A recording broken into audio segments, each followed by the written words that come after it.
we often think about murder in very sort of alien terms, don't we? It's something which happens to other people and other people are involved.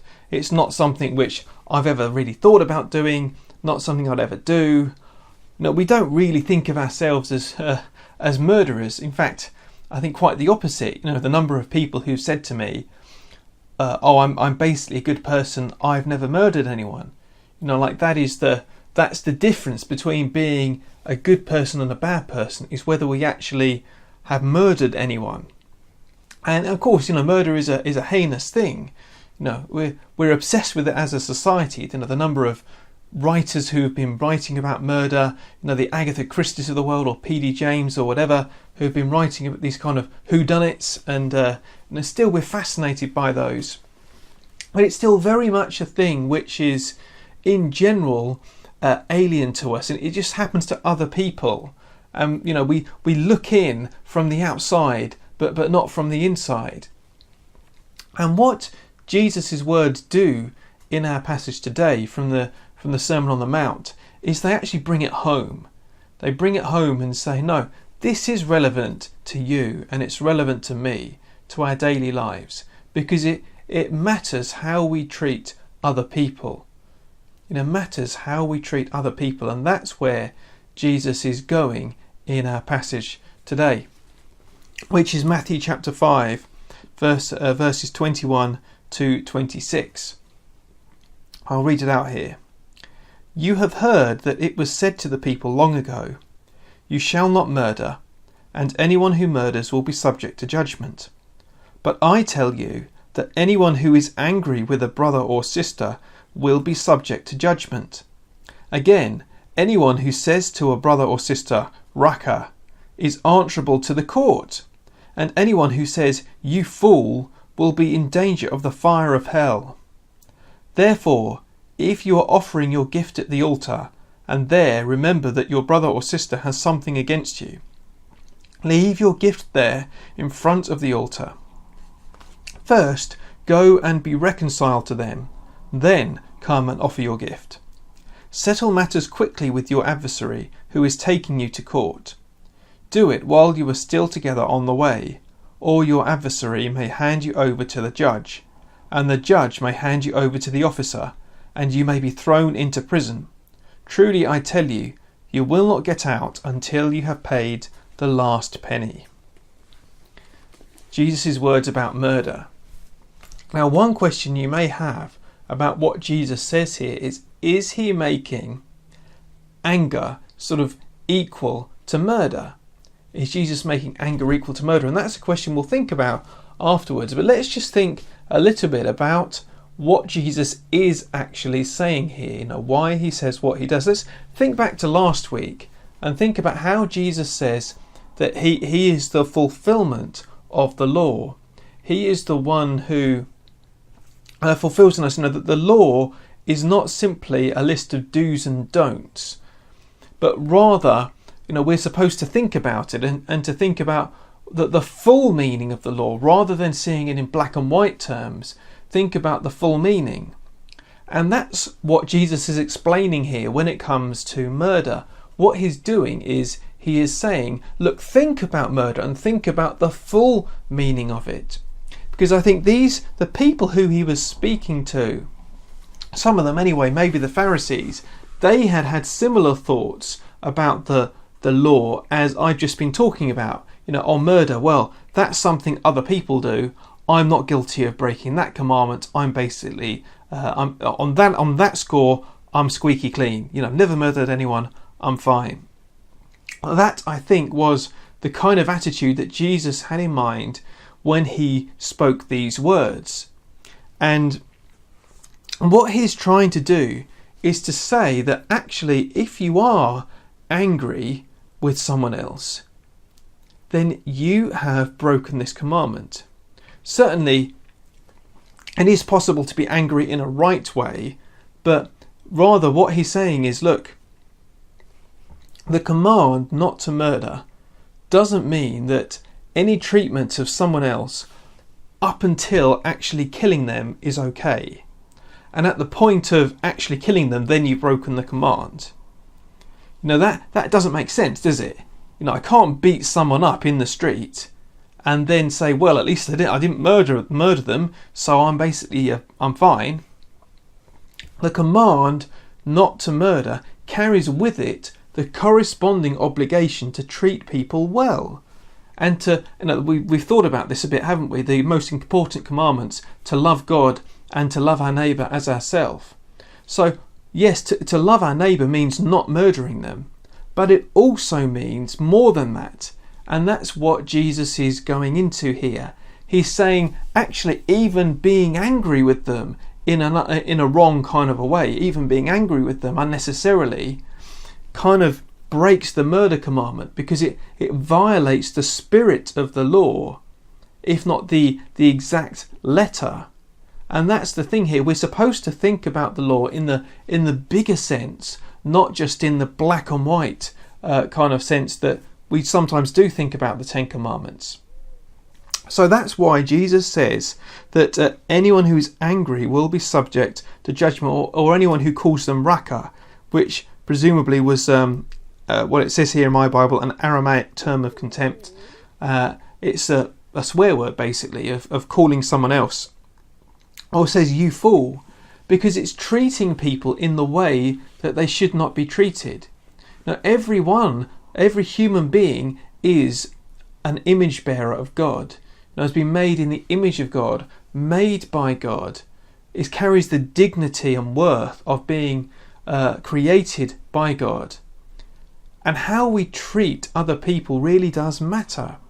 How we treat people, it's not a matter of simply refraining from murdering them, but rather treating them well and not getting angry with them or not insulting them or anything else. That all of that falls under the remit of the command to murder. And what Jesus is just doing here is kind of expanding the remit of that command so that we understand it properly. So that we understand, actually, that I'm sure all of us have fallen victim of this.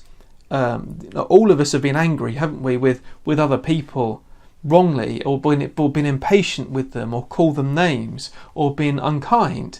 We've all done that to other people. And therefore, as Jesus explains it here, we are all guilty of the charge of this command not to murder. All of us are guilty of that, even though we may not have actually gone as far as killing someone else. We're all guilty of violating the spirit of the law. And so that's why Jesus begins in this way. He's saying, look, you are guilty. You may think that you've never murdered anyone, but actually you've been angry, you've called people names, or whatever it is, you've been unkind. All of this falls under that same commandment. So how should we act instead? What should we do instead? How should we live our lives instead, so as not to fall foul of this? And again, he gives a couple of examples. And this is, I think, really, he probably illustrates this the most in this passage. He goes on to talk about a couple of other things, but he doesn't talk in so much detail about them. Whereas with this, he gives a couple of positive illustrations just to show us what he means by this commandment, what he means, how we should actually live in the light of do not murder. Obviously, we shouldn't actually take anyone else's life. The unlawful taking of another's life is wrong. But there are positive things we should do. So one of the first example that he says is, look, if you are going up to the temple, you're offering your gift to God. And that was something which the Israelites had to do. They had to offer their sacrifices. Say you go there and you're at the point of offering it, but then you remember that someone has something against you, then leave your gift there and be reconciled to them. Then come and offer your gift. And this is something which is really, really significant, I think, that the obligation to be right, to be reconciled with someone else is so important that even for the Israelites this was a big thing, offering a sacrifice at the altar to atone for sin. And it was not a small thing to leave it and to go and be reconciled that Jesus is asking. But he is saying, look, if someone has got something against you, then go, and that is a priority. Go and be reconciled with them. Go and make peace with them. And that's one of the things I think about what Jesus is talking about, the murder command. It means more than not doing something to someone else, but actually taking steps to be reconciled with them, taking steps to make peace with them, and not sort of just simply holding back away from them and refraining from talking to them, but rather making steps to be reconciled with them. And the second example that Jesus gives is this slightly puzzling statement about settling matters with your adversary who is taking you to court. I think what Jesus means by this is, look, if you've wronged someone and that person is taking you to court, taking you to the judge, then don't go to court. Don't wait until you got into the court to settle it. It says do it while you're on the way. Do it as soon as you can. Don't wait until the judge makes you and puts you in prison or whatever. But rather just be proactive in taking that step of reconciliation. And so this is really, I think, a very good illustration of the law. Because most people think of the murder commandment as being a negative, don't do that commandment. But what Jesus sort of turns it round and says, yes, don't do that, but do this. He says, but do, in this case, be reconciled. Do take that first step of reconciliation. Now, sometimes people will have a grudge against us and there's nothing we can do about that. But have we taken steps? Have we tried to be reconciled? Have we kind of taken steps to show love? I think this is the big thing really with the law. It's about showing the boundaries of love, but the love, it's not taking the place of love. What the Pharisees were doing is they were taking it in the black and white sense, and they were saying, well, I've never murdered anyone, therefore I have fulfilled my obligation to the law. And Jesus says, no, you haven't. You haven't loved others, which is the spirit of the law. The command not to murder, in this case, is just simply a kind of point, a boundary marker, if you like. But it doesn't mean that it's the sum total of what is to be said about loving others or not loving them. Now, I mentioned earlier about whether Jesus here is saying that being angry is as bad as murder. I think that's quite a good question. I would say that there are good ways of being angry. Now, there's a verse, I think, in Ephesians which says, in your anger do not sin, which I think is helpful to remember that, Jesus was angry sometimes. Being angry is not sinful in itself. And sometimes it is right to be angry. Sometimes when my children are playing up, then I'll discipline them and I'm angry with them. But the anger is a kind of a just thing, I hope. But I think it is possible to be angry in an unhelpful way. And if I stay on thinking about my children, sometimes when they play up, I can be unnecessarily angry and I can get quite cross, which is quite unfair. And sometimes I can jump to conclusions and do things just because I quite enjoy sometimes being angry in a funny kind of way, which is wrong. And so that's what Jesus means here, that it's not saying, for one, it's not saying all anger is bad, but there is a kind of anger which is good and a kind of anger which is bad. And the second thing is that is murder and anger sort of morally equivalent? I think Jesus isn't making that point.